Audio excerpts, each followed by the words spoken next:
안녕하세요. 저는 오피스 빌딩의 전기에 선임을 걸고 현직 전기 안전관리자로 근무하고 있는 시설연구소입니다. 오늘은 전기 기사는 있는데 실무가 고민이신 분들에게 현직 전기 안전관리자로서 해주고 싶은 얘기들을 한번 해보도록 하겠습니다.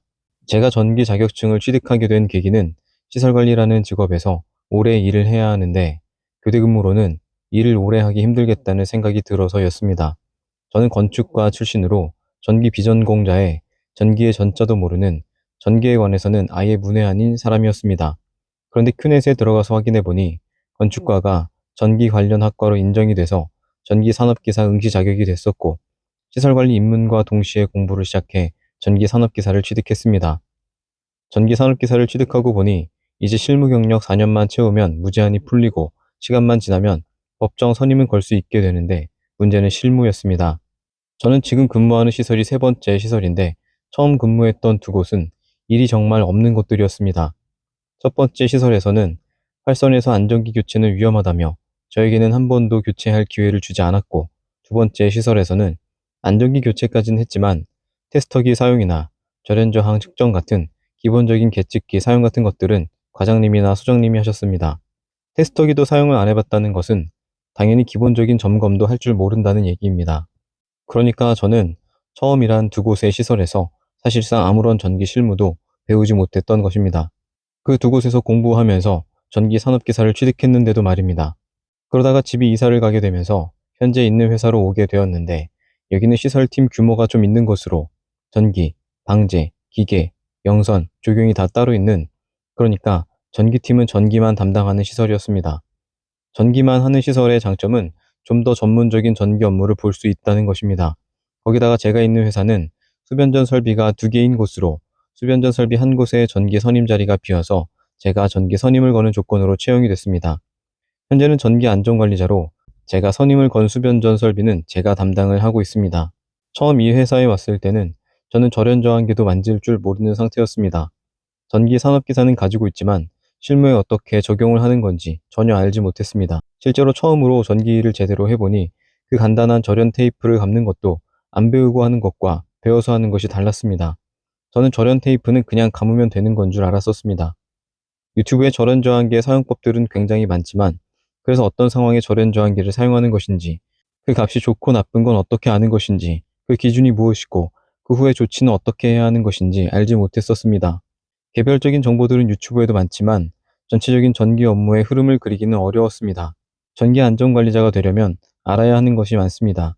시설 10년을 했다는 사람들에게 Y델타에 대해서 설명해보라고 하면 대답하지 못하는 사람이 80% 이상은 될 것입니다. 웬만한 펌프들은 거의 Y델타인데도 말입니다. 문제는 전기 실무를 제대로 배우기가 어렵다는 것입니다. 전기 안전관리자 수준의 전기 실무 역량을 갖추려면 일 잘하는 사수를 만나서 하나하나 배우거나 아니면 독학을 해야 하는데 유튜브로 하나하나 찾아볼 수는 있지만 기간이 오래 걸립니다. 그런데 일 잘하는 사수를 만나도 그 사수가 일을 안 알려주려고 하는 사람이면 그 사람한테는 일을 배우는 것은 포기해야 합니다. 유튜브로 공부하는 것은 도움이 많이 되지만 이렇게 단편적으로 공부해서 어느 세월에 다 배우나 싶은 생각이 들었습니다. 저는 감사하게도 함께 일하는 전기팀 사수분들이 전기 실무에 대한 이해도가 높았고 물어보는 것들도 세세히 친절하게 잘 알려줬었고 부족한 부분은 따로 찾아보고 공부하면서 빠르게 실력을 키울 수 있었습니다. 현재는 전기팀에 신입 직원이 들어오면 제가 시설 전기 전반에 대한 교육을 담당하고 있습니다. 전기 안전관리자가 되려면 시설 전기 전반에 대한 이해가 되어 있어야 합니다. 특고 앞 전기를 받고 저압으로 변성해서 건물 곳곳으로 전기를 뿌려주는 수변전 설비, 펌프를 관할하는 MCC, 각층에 분포되어 있는 EPS실, 분전반 등 각각의 전기시설의 명칭과 사고시 대처 방법, 고장시 교체 방법 등을 알아야 합니다.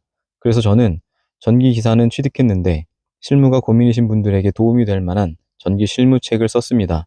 이 책은 비전공자 출신이었던 저의 입장에서 전기 초보가 알아야 하는 전기 실무의 기초들을 담았습니다. 이 책을 보면 그래도 웬만한 전기과정의 전기 실무 지식을 갖추게 될 수 있을 것이라고 생각합니다. 별 노력 없이 시설에서 10년 구른 사람보다는 아는 게 훨씬 더 많게 될 것입니다. 나무로 표현을 해보자면 나무는 뿌리가 있고 기둥이 있고 가지가 있습니다. 시설 전기에서 뿌리가 자격증의 지식이라고 한다면 기둥은 전기 실무 기초 지식입니다. 이 기초 지식을 바탕으로 추후에 응용을 해나가면서 실력을 완성해가는 것입니다. 따라서 이 책도 아무에게나 도움이 되는 책은 아닌데, 일단 첫 번째로는 전기 기능사 이상 수준의 전기 지식이 있어야 합니다. 전기 실무는 전기 지식을 바탕으로 합니다. 전기 기능사 이상만 되면 그래도 책을 이해하는 데 어려움은 없습니다. 두 번째는 이 책은 전기 실무 초보이신 분들을 대상으로 쓰여진 책이기 때문에 경력이 많은 분들에게는 당연히 도움이 되지 않습니다. 경력자들이 굳이 이 책을 볼 필요는 없습니다.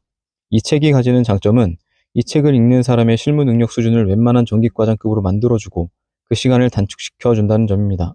왜냐면 직접 현장에서 배우는 것보다 더 자세하게 배울 수 있고, 그리고 한 번 배우는 것이 아니고 반복적으로 보면서 완전히 내 것으로 만들 수 있기 때문입니다. 아래 고정 댓글에 링크를 걸어뒀는데, 책의 목차를 보고 확실히 아는 내용이 30% 이상이 되면 굳이 이 책을 구매할 필요는 없습니다. 전기 실무 지식 기초가 탄탄하다면 필요한 부분만 유튜브에서 검색해서 보면 됩니다. 그런데 그런 정도가 아니고 그냥 뭐부터 공부해야 할지 모르겠다 하시는 분들에게는 이 책이 도움이 될 것입니다. 지금까지 간단하게만 설명을 했는데, 이 내용 말고도 궁금하신 부분이 있으면 댓글을 달아주시면 답변 드리겠습니다. 오늘 영상은 여기까지 하겠습니다. 오늘도 영상 시청해주셔서 감사합니다.